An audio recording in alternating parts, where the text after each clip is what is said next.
Merhaba, it's a beautiful summer day and we are making fava today.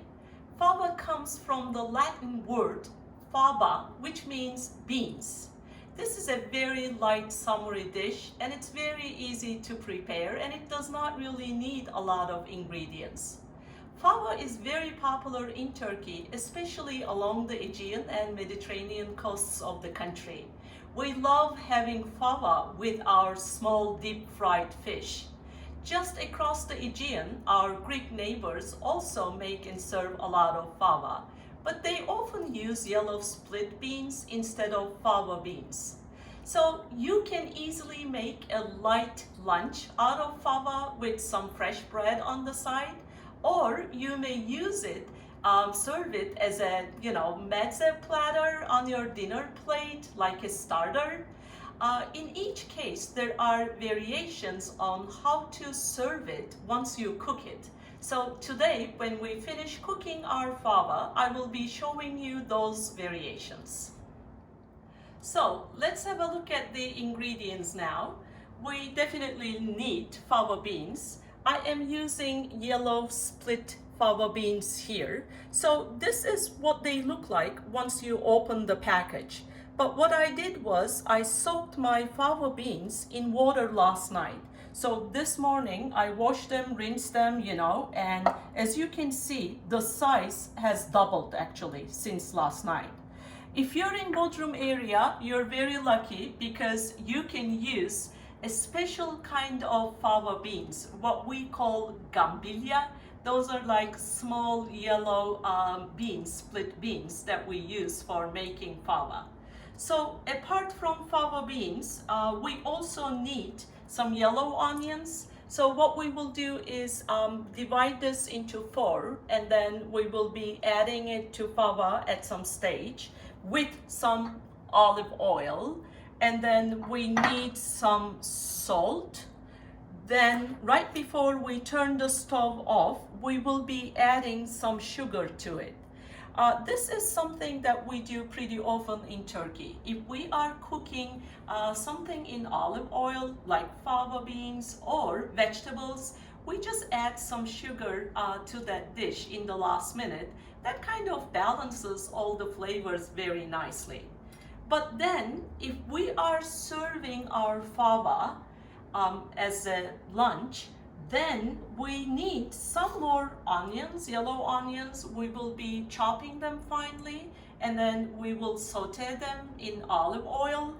Then we will be adding some red pepper to it to give it some color, and then we will pour it over our fava. But if we are serving our fava bean as one of the meze platters on our dinner table, in that case, we prefer to garnish it with some finely chopped red onions and some fresh dill, also finely chopped, and then drizzle of olive oil. Well, the water started boiling, so it is time to add our fava beans in there. I already have some hot boiling water in my kettle here because in case if I feel like, oh, this needs a little bit more, I will be adding more water to it. There you go. So, Bacım, can you just zoom a little bit, please? As you see, the amount of water I have at this stage is just covering the fava beans, and this is, I think, like half a centimeter. I am not going to fully cover it with the lid.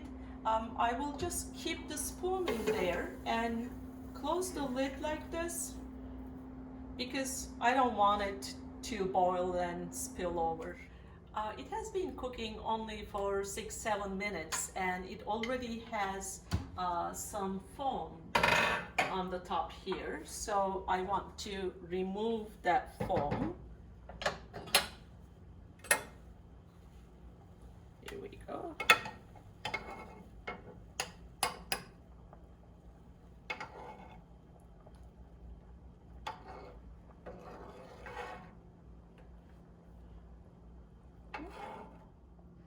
Cooking fava today brought back a lot of nice childhood memories. When I was a little kid, we used to live very close to the mausoleum, one of the seven wonders of ancient world. And we loved playing hide and seek in the ruins of the mausoleum because some 40 years ago, obviously, that area was not a museum. And it was just perfect spot for hiding behind broken columns and some of the drainage tunnels and so on. So if we have any history buffs out there, as I'm waiting for the fava to cook, I just would like to, share a couple of things with you regarding the one of the seven wonders of ancient world, mausoleum at Halikarnassos. As you may know, the ancient name of Bodrum, my hometown, was Halikarnassos. And the word mausoleum today is used in many languages to refer to monumental tombs. But the literal meaning of the word mausoleum was monumental tomb of King Mausoleus. Who was King Mausoleus? Well, King Mausoleus and his sister wife Artemisia II were rulers, kings, satraps, like governors of ancient Caria region. Ancient Caria region was basically the southwestern corner of today's Turkey. So King Mausoleus and his sister wife were ruling Caria region on behalf of the Persian Empire in those days. When Mausoleus made Halikarnassos the capital city of Caria region, he was also obsessed with the idea of building a monumental tomb for himself. So he invited the best architects and sculptors of his time, and they started the construction, but he passed away before it was completed. So it was his sister wife, Artemisia II, who completed his monumental tomb, what we call the mausoleum at Halikarnassos today. Well, it was such an extraordinary structure. It was monumental in size. Most probably it was about over 50 meters, like over 150 feet. And it was decorated with beautiful columns, friezes, sculptures. And while they were building it and decorating it with those wonderful works of art, they actually referred to three major civilizations of that time period. If you look at the lower part here, you see that this is the Lycian influence. The Lycians on Mediterranean coast of Turkey, further east of Caria region, were known for their monumental tombs. So this lower base is referred as podium, and this is from the Lycian architecture. Then comes the Greek influence. As you see, the upper part here looks like a temple with a lot of columns around it. And the third and final section shows us the Egyptian influence. The steps here remind us of the pyramids. And on the top of the steps here, they had a beautiful quadriga, a chariot pulled by 4 horses, and it was carrying the statues of King Mausoleus and his sister wife Artemisia II. Can you imagine an ancient vessel coming into the harbor of Halikarnassos in those days and having the mausoleum open up in front of it? It must have been just spectacular. Well, the mausoleum was in pretty good condition for about 1100s, and then it got destroyed with the earthquakes. Then later on, when the Knights of St. John arrived in Halikarnassos for building a castle, they used the ruins of mausoleum as a quarry.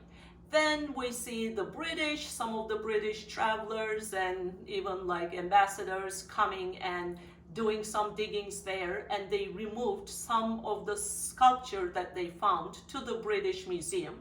Then the Danish excavation team did some scientific excavations in the mausoleum.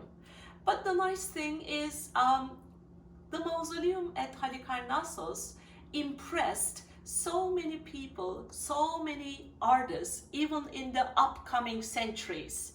Here I would like to finish with this beautiful painting of Dali, the mausoleum at Halikarnassos.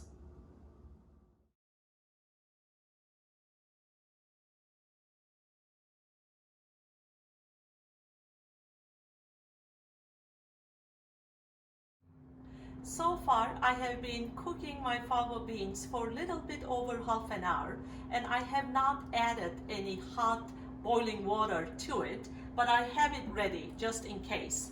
So now I would like to show you the consistency that I have here, because this is the time to add the chopped onions and olive oil as well. So I just quartered one onion and I will be throwing them in here, because at the end we will blend it, we will puree it, so it doesn't really matter how thick the onions are. So I will be very generous with my olive oil. Fava needs a lot of olive oil, so don't be scared of using olive oil with your fava beans. And then let's stir it. Now it's really on low heat, but it's still kind of bubbling, and I'm putting the lid back on and will continue cooking it further. It is time to add some salt to our fava beans, and let's see how it's going here. You can see the onions floating, and you can also see that they became pretty soft. And after I add salt to it, I will continue cooking it for maybe roughly another 10 minutes.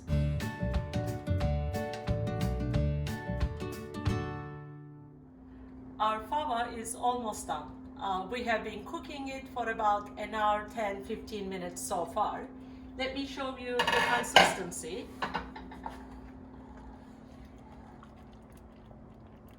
This is the consistency we would like to have. And the last thing I will do is to turn it off and then add some sugar to it. You may use, cubed sugar. I don't have any cubed sugar right now, so I'm just, putting some granulated sugar.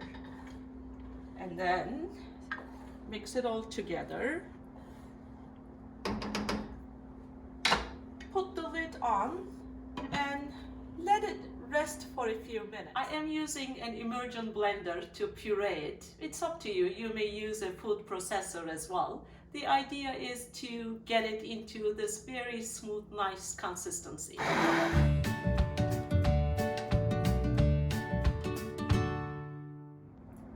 I have already put some to the side here. This will be our lunch, and I will be showing you the next steps with that. And the rest here, I will put this into the fridge and it will firm up.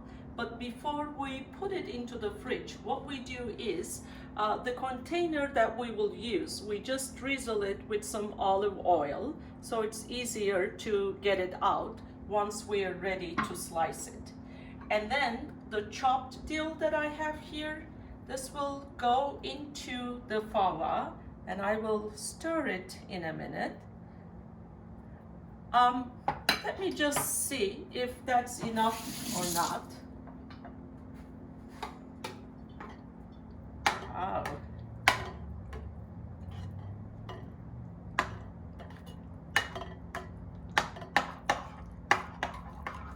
Yes, it is enough. Okay, so I will just pour this in here.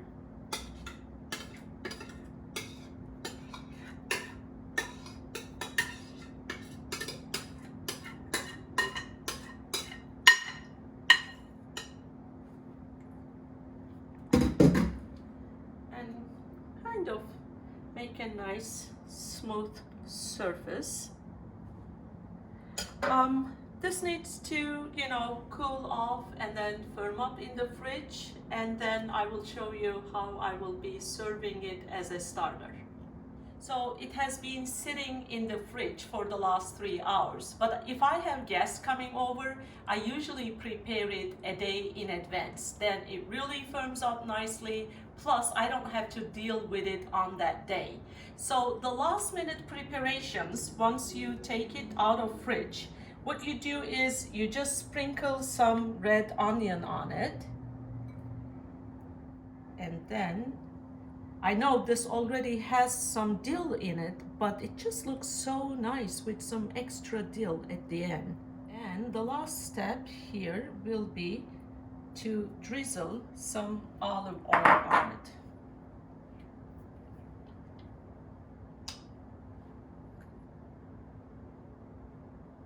Look at this. Isn't this work of art? Perfect. So you may just take this to the table with a spoon on the side, and then people can help themselves, or you can slice it in diamond form like this. Well, my cameraman and I are getting really hungry, so let's fix this lunch. I have about 1/4 cup of olive oil in here, and I'm adding my chopped yellow onions.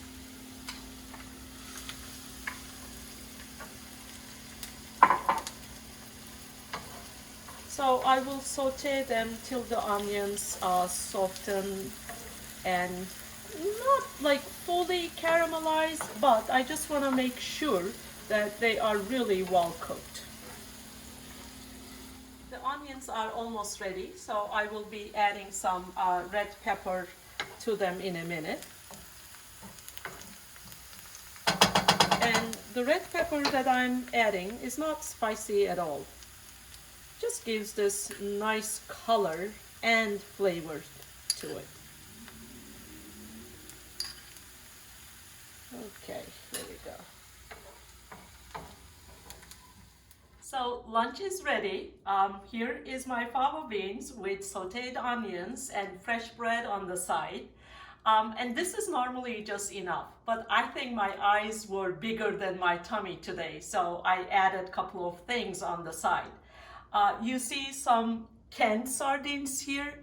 Normally back in Turkey, I love having fava beans with some small tekir. This is like red mullets that are deep fried in olive oil. And then I have some pickled peppers there, and I would like to have some scallions. And having all this ready made me feel like having a little bit of raki on the side. I know it's only lunch, but it is happy hour somewhere in the world. Why not? It is summer, it is a Saturday, so I will enjoy them all. But let me first try my fava beans. You see a lot of olive oil here, but trust me, you can never have enough olive oil for fava. It really gives a very nice flavor to it.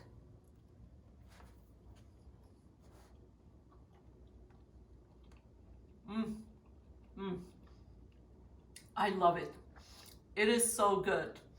Make sure you try it. I think you will love it too.